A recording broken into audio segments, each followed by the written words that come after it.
Usia 60 ke atas itu bukan berarti pasrah hidup dengan ginjal yang makin lemah, bengkak, dan sering bikin pinggang nyut-nyutan tiap bangun tidur. Banyak lansia di Indonesia bertahan-tahan, tersiksa karena tekanan darah naik, kaki bengkak, badan cepat capek, dan buang air kecil makin sedikit. Padahal semua itu tanda ginjal berteriak minta tolong.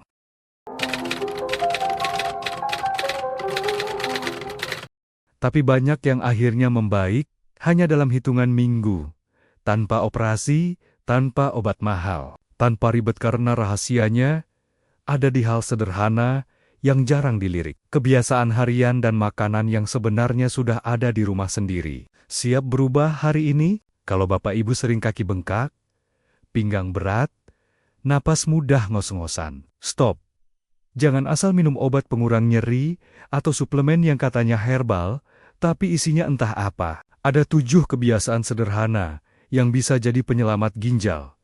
Tapi nanti saya bongkar pelan-pelan. Sebelum lanjut, yuk bantu like, subscribe, dan tulis di komentar umur Bapak Ibu, serta sedang nonton dari kota mana, supaya kita bisa saling menyapa dan mendoakan. Karena jujur saja, banyak lansia merasa sehat, padahal ginjalnya sudah kerja ekstra setiap hari. Rasanya banyak lansia nggak sadar betapa ginjalnya sudah kerja lembur tiap hari. Pinggang sering cenut-cenut, kaki gampang bengkak, buang air kecil warnanya makin gelap, tapi tetap cuek, tetap bilang, nanti juga hilang. Inilah yang bikin masalah makin parah. Banyak yang salah langkah. Tiap ada pegal sedikit, langsung telan obat pereda nyeri. Tiap pusing langsung minum obat kimia, padahal ginjal itu yang harus menanggung bebannya. Stop, jangan dibiasakan. Tahukah Bapak Ibu, obat anti nyeri yang sering diminum sembarangan itu bisa bikin fungsi ginjal turun pelen-pelen tanpa terasa? Begitu pula kebiasaan kurang minum, makan asin kebangetan, atau nahan pipi, semua itu seperti menampar ginjal berkali-kali. Karena itu, sebelum saya bongkar 7 rahasia yang jarang dibahas, tapi bisa bantu ginjal lansia tetap kuat, saya kasih bocoran sedikit. Solusinya bukan ramuan aneh, bukan obat mahal, tapi hal-hal sederhana yang sering dianggap remeh. Jadi, tahan dulu sebentar. Ini bagian paling penting sebelum masuk ke solusi sebenarnya. Assalamualaikum warahmatullahi wabarakatuh. Semoga seluruh sahabat lansia di Nusantara selalu dalam lindungan Allah dan dijauhkan dari sakit yang melemahkan. Perkenalkan, saya Der Rahmat Prasetyo, dokter penyakit dalam yang sudah lebih dari 20 tahun menangani pasien lansia dengan keluhan ginjal dari yang sekadar bengkak ringan sampai yang harus bolak-balik rawat inap karena fungsi ginjalnya turun tanpa sadar. Sudah terlalu banyak saya lihat orang yang terlambat paham bahwa ginjal itu bukan mesin yang bisa dipaksa terus-terusan. Dan anehnya, hampir semua pasien punya pola yang sama.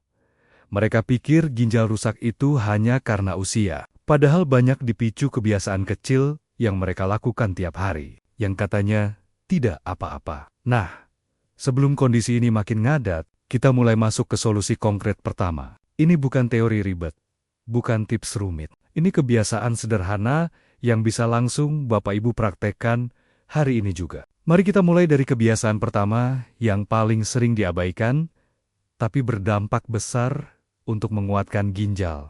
Kebiasaan pertama yang wajib dibenahi adalah minum air putih yang cukup dan teratur. Bukan cuma minum kalau haus. Banyak lansia dayam-deyum, dehidrasi ringan setiap hari karena malas minum, takut sering ke toilet, atau merasa sudah tua jadi wajar. Padahal ginjal itu butuh cairan buat menyaring racun, sama seperti selang air yang perlu aliran lancar supaya nggak mampet. Penelitian menunjukkan dehidrasi berulang dapat menurunkan fungsi ginjal secara perlahan, bahkan sebelum gejalanya muncul. Minum sedikit sepanjang hari itu lebih baik daripada sekali banyak, lalu berhenti berjam-jam. Tapi jangan juga berlebihan. Minum kelewat banyak bisa bikin ginjal bekerja terlalu cepat dan membuat natrium turun, bikin badan lemas dan pusing. Kuncinya simple, minum rutin, sedikit tapi sering. Bayangkan ginjal itu seperti mesin cuci. Kalau airnya kurang, cucian nggak bersih, mesin panas, akhirnya cepat rusak. Jadi mulai sekarang, jangan sepelekan air putih. Itu pondasi ginjal kuat di usia lanjut. Kebiasaan kedua yang harus dibenahi adalah mengurangi garam, karena ini musuh utama ginjal lansia. Banyak bapak ibu bilang, saya nggak asin-asin amat kok.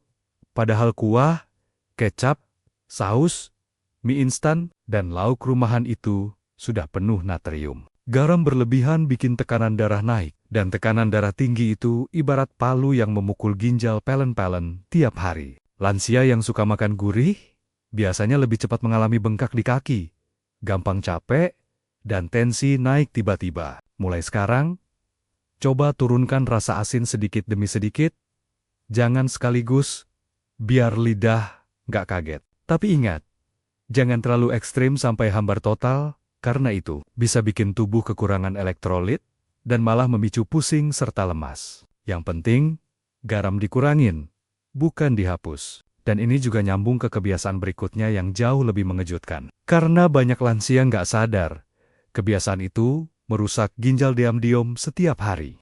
Kebiasaan ketiga yang paling sering bikin ginjal ambruk adalah minum obat pereda nyeri sembarangan. Banyak lansia kalau pinggang pegal, lutut nyeri, kepala cenut-cenut, langsung telan obat yang dibeli di warung tanpa pikir panjang. Masalahnya, obat anti nyeri tertentu yang sering dianggap aman bisa menghambat aliran darah ke ginjal, sehingga ginjal kerja setengah mati dan lama-lama fungsinya turun. Saya sudah lihat banyak kasus seperti ini.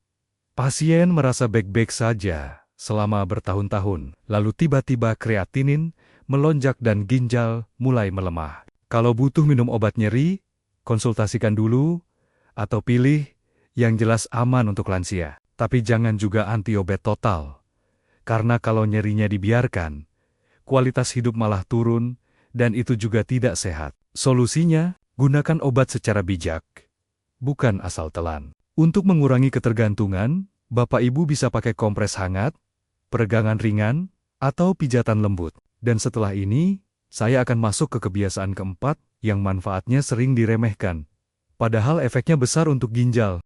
3 kebiasaan pertama ini kelihatannya sepele, tapi dampaknya ke ginjal luar biasa besar. Pertama, minum air putih cukup dan teratur supaya ginjal nggak kerja kering. Kedua, kurangi garam biar tekanan darah nggak menghantam ginjal tiap hari. Ketiga, stop minum obat nyeri sembarangan yang pelan-pelan merusak ginjal tanpa disadari. 3 langkah kecil saja sudah bikin tubuh jauh lebih ringan, bengkak berkurang, dan ginjal bisa bernapas lega. Jangan tunggu parah dulu, baru sadar. Kalau Bapak Ibu merasa salah satu dari 3 kebiasaan ini masih sering dilanggar, tulis di komentar biar kita saling ingetin. Karena perubahan besar itu nggak dimulai dari langkah besar, tapi dari 3 kebiasaan kecil yang dilakukan konsisten tiap hari. Dan setelah ini, kita masuk ke kebiasaan keempat yang sering disepelekan, padahal justru jadi penyelamat ginjal banyak lansia. Kebiasaan keempat adalah memperbanyak makanan tinggi serat seperti pepaya, apel, pir, sayur hijau, dan oatmeal. Banyak lansia mengira serat cuma penting buat pencernaan, padahal serat itu juga bantu meringankan beban ginjal karena membantu tubuh membuang racun lewat usus. Bukan semuanya dilempar ke ginjal. Serat juga membantu menstabilkan gula darah. Dan gula darah yang stabil berarti ginjal tidak dipaksa kerja keras seperti mesin tua yang dipaksa ngebut. Bayangkan, serat itu seperti spons yang menyerap kelebihan limbah di usus, sehingga ginjal tidak perlu menyaring sebanyak biasanya. Tapi jangan sekaligus makan serat boniak-boniek. Nanti perut malah kembung, begah, dan buang angin terus. Tingkatkan sedikit demi sedikit, sampai tubuh nyaman. Kebiasaan ini terlihat sederhana, tapi efeknya dahsyat. Banyak lansia yang lebih energik dan bengkaknya berkurang hanya dengan menambah serat harian. Setelah ini, kita lanjut ke kebiasaan kelima yang manfaatnya tidak kalah penting untuk menguatkan ginjal. Kebiasaan kelima adalah menjaga gula darah tetap stabil. Karena gula tinggi itu perusak ginjal paling diam-diam, tapi paling ganas. Banyak lansia merasa saya nggak terlalu manis kok.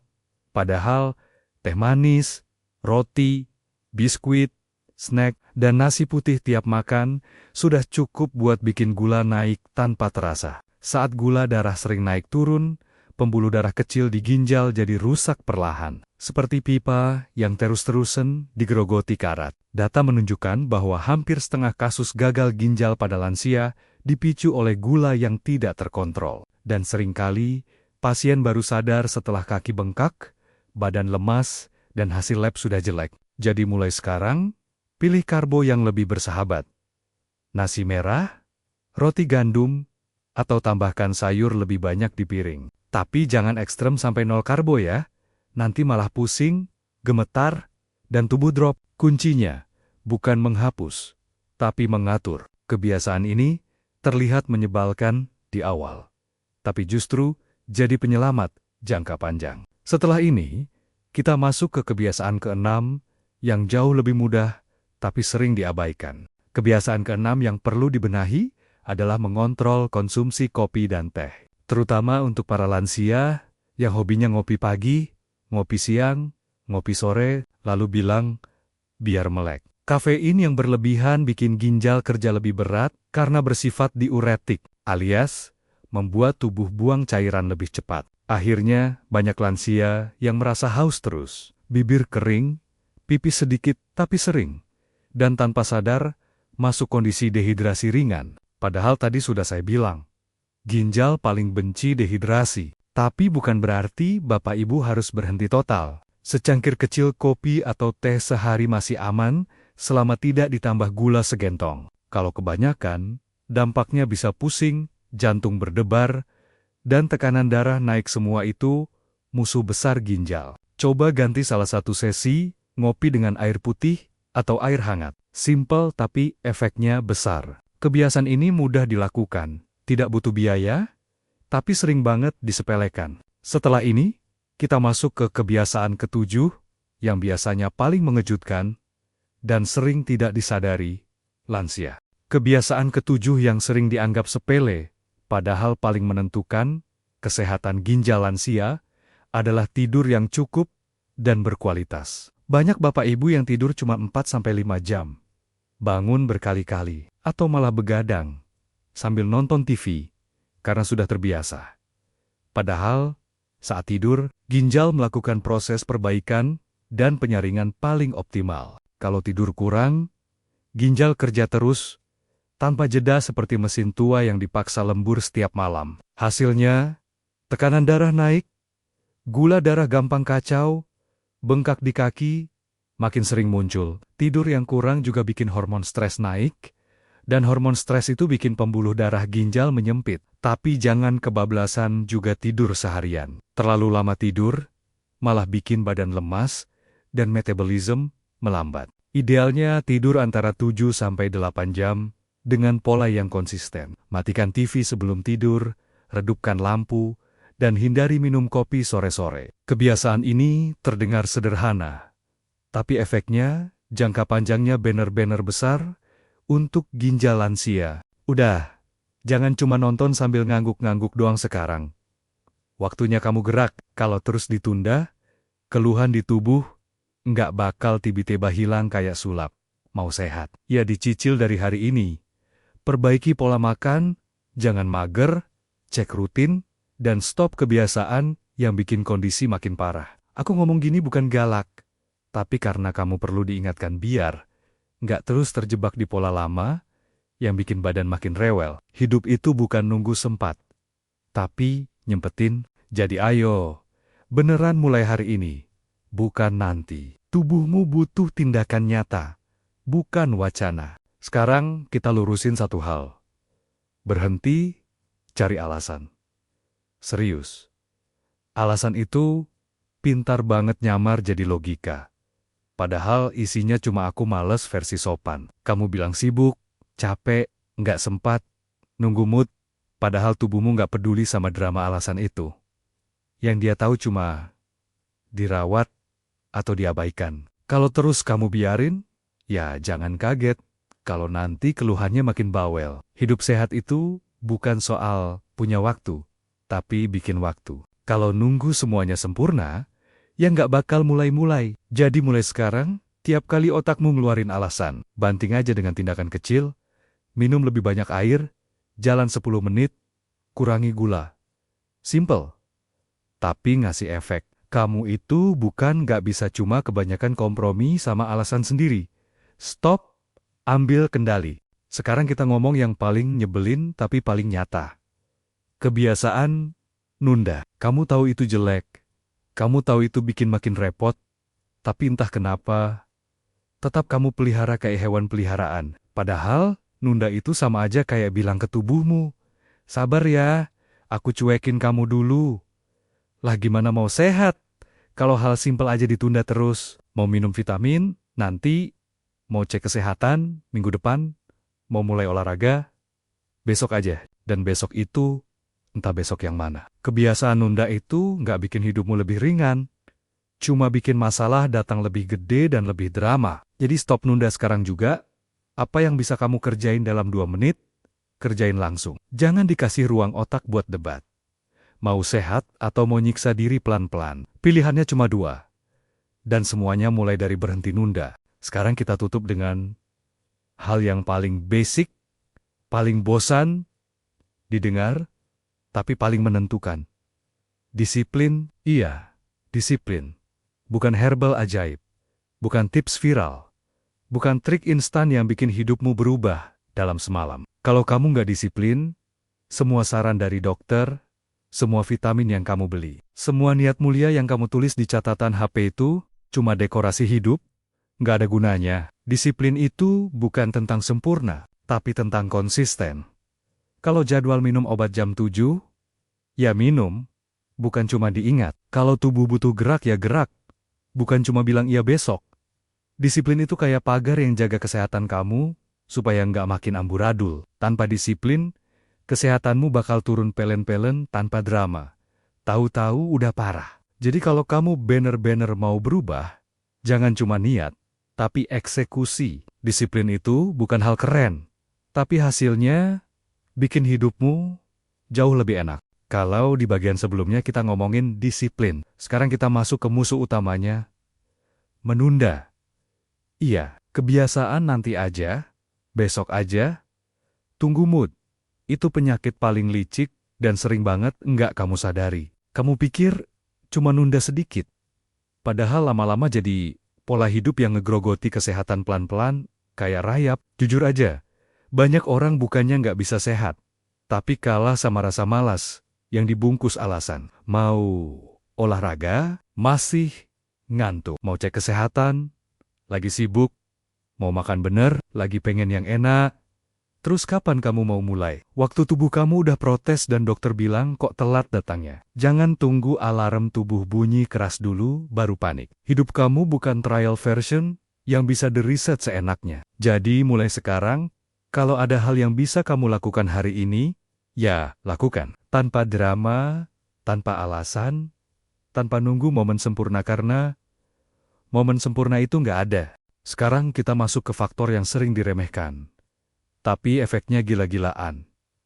Lingkunganmu, kamu boleh niatnya 100%, ilmunya mantap, jadwal sudah rapi, tapi kalau lingkunganmu taksik ya wassalam. Mau hidup sehat, tapi nongkrongnya sama orang yang hobi begadang, makan sembarangan, hobi ngeluh, dan anti perubahan, ya kamu bakal ketarik ke bawah, bukan ke atas. Lingkungan itu kayak gravitasi. Kamu nggak ngeliat, tapi nariknya kuat banget. Kalau tiap hari kamu dengar udah tua, ngapain disiplin? Ah, hidup sekali makan enak lah. Ngapain olahraga? Capek. Lama-lama otak kamu ikut rusak pola pikirnya. Jangan heran kalau semangatmu turun, niatmu kabur, dan akhirnya kamu balik ke kebiasaan jelek. Makanya, pilih lingkungan yang dorong kamu, bukan yang nginjek kamu. Cari yang rajin gerak, rajin belajar, rajin jaga badan. Kamu nggak perlu putus hubungan sama siapa-siapa. Tapi kamu wajib prioritaskan siapa yang punya izin mempengaruhi hidupmu. Sekarang kita bahas hal yang paling sering kamu pura-pura nggak punya. Mental kuat. Iya, kamu bisa punya pola makan bagus, jadwal rapi, niat tinggi. Tapi kalau mental kamu meledos kayak kerupuk kena angin panas, ya tetap ambyar juga. Banyak orang gagal bukan karena nggak mampu, tapi karena terlalu gampang nyerah. Baru capek dikit, nyerah. Baru nggak enak badan dikit, libur. Baru ada masalah dikit, drama. Hidup sehat itu bukan cuma soal fisik, tapi cara kamu ngomong sama diri sendiri. Kalau isi kepalamu cuma aku nggak sanggup, aku lemah, aku ribet, ya tubuhmu mengikuti. Tapi kalau kamu tegur dirimu dengan tegas, ayo gerak, jangan manja, otakmu bakal adaptasi. Mental kuat itu bukan bawaan lahir, tapi hasil latihan. Mulai dari hal kecil, paksa diri selesaikan yang sudah kamu mulai, lawan rasa nggak nyaman, dan berhenti bikin alasan. Kamu mau sehat jangka panjang? Bangun mental baja, bukan mental tahu. Sekarang kita luruskan satu hal yang sering bikin orang gagal total. Kamu menganggap kesehatan itu event, bukan kebiasaan. Kamu latihan 3 hari, terus berharap tubuhmu berubah kayak iklan? Kamu makan sehat seminggu, terus ngarep kolesterol langsung rapi? Ya jelas enggak lah. Kesehatan itu maraton, bukan lari 100 meter. Kalau kamu cuma semangat di awal, tapi hilang arah di tengah, jangan salahin siapa-siapa. Banyak orang terjebak mental program cepat. Padahal tubuh itu pakai sistem akumulasi, bukan sulap. Konsistensi kecil tiap hari jauh lebih nendang daripada usaha besar yang cuma bertahan seminggu. Mau sehat beneran? Jadikan pola hidup sehat sebagai gaya hidup, bukan proyek musiman. Bangun ritme harian yang bisa kamu ulang walau lagi sibuk, lagi bete, atau lagi nggak mood. Intinya, stop jadi sehat ala kadarnya. Dan jadiin itu bagian normal dari hidupmu. Baru deh hasilnya awet, bukan musiman. Sekarang kita masuk ke penutup yang paling jujur. Tubuhmu nggak akan berubah kalau kamu masih sama. Kamu nggak bisa berharap gula darah turun kalau masih ngemil manis tiap malam. Kamu nggak bisa berharap napas nggak enjosenggosen kalau bahkan jalan 10 menit aja kamu malas. Kamu nggak bisa berharap kuat, segar, bertenaga kalau perilaku kamu masih ngerusak badan tiap hari. Tubuh itu cuma mesin, dan kamu adalah operatornya. Kalau kamu perlakukan tubuhmu kayak barang murah, ya hasilnya murahan. Tapi kalau kamu rawat, atur, disiplin, dan benar-benar peduli, tubuhmu bakal balas budi. Banyak orang ngeluh, kok aku nggak berubah-ubah? Padahal perilakunya dari dulu juga nggak berubah. Jangan salahin umur, jangan salahin faktor keturunan, jangan salahin situasi selama kamu belum mengubah kebiasaan inti. Ya, perubahan cuma jadi mimpi. Mau tubuh baru, mulai dari diri baru. Sesimpel itu. Tapi kamu harus berani eksekusi.